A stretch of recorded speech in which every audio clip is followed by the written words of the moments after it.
Our top story.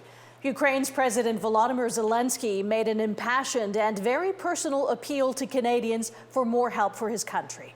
Zelenskyy spoke by digital link to a special session of Parliament today. He says Western sanctions are not enough to end the war and once again asked for the West to impose a no-fly zone over the country. Matt Ingram has the very latest.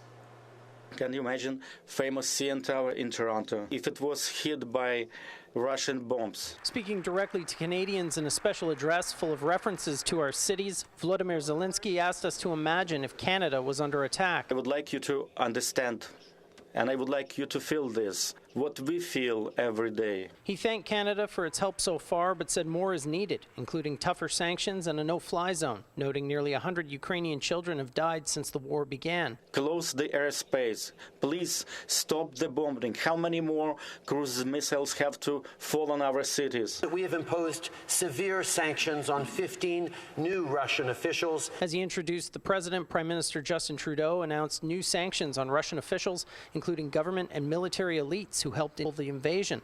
But along with its NATO partners, Canada remains against establishing a no-fly zone over fears of escalating the war. We must do more, together with our allies, to secure Ukraine's airspace. Interim Conservative leader Candice Bergen suggested at minimum the airspace above humanitarian corridors should be protected. We're writing to you from bomb shelters.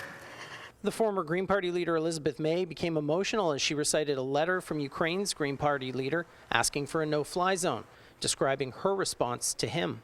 That a no-fly zone will risk a wider war and even a nuclear war. She begged her fellow parliamentarians to come up with another solution. We need to invent something now that's effective to stop the war, to stop Putin, to save Ukraine. Some Ukrainians say a no-fly zone is the best way the West can help. This morning, at least 4 people died in bombing and air raids on Kyiv. And one of the hits was from 800 meters from a place where I used to live. So it was kind of shocking for me to see this. That's where Pavlo Bondarenko is sheltering in a basement, telling me he too wants a no-fly zone. But as we speak, he says he needs to take another call. A lot of people came back from Sorry, I need to take a call. Sorry, my mom called. There's airstrike like in 3 kilometers from place where I'm staying, so she asked if I'm okay. It was your mom who called you because there's an airstrike near you right now? Yeah, it's at the moment there is like air raid alarm, and I'm currently in a shelter, so.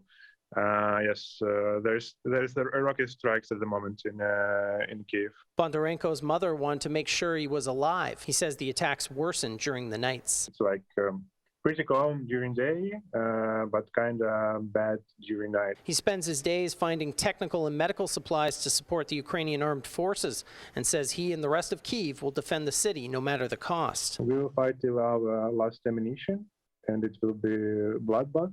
But we will fight till the end. And the end is exactly what many Ukrainians are facing in besieged Mariupol, where the municipal government says at least 2,500 civilians are dead after weeks of Russian shelling. Several hundred vehicles were permitted by Russia to leave yesterday, and another 2,000 today, according to the municipal government. But nearly 500,000 people are still living without water or heat as the war rages on. The prime ministers of Poland, Slovenia, and the Czech Republic arrived in Kyiv today to meet with the Ukrainian president and the prime minister. It's a show of support for Ukraine, the 3 world leaders traveling on behalf of the European Union Council. Ukraine's prime minister says they'll talk about support for the country and strengthening sanctions against Russia.